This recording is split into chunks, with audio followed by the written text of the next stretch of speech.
नमस्कार, प्रणाम हो सके बीच नवल निराला। और फिर से एक भोजपुरी सॉन्ग लेके आयल बनी आप सबके बीच। सुनम बताएम कैसा लगल, ताई सुनाओ तनी।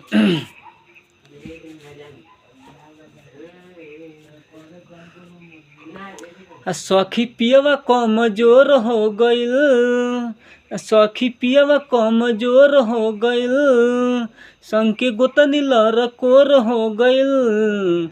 मेहर मऊगा भातार मिलल बाटे, रामपुरा टोला में शोर हो गइल। मेहर मऊगा भातार मिलल बाटे, रामपुरा टोला में शोर हो गइल। का कहीं पियवा में बहुते बकमी, बने के मन हमर करता मम्मी। ए सखी का कहीं पियवा में बहुत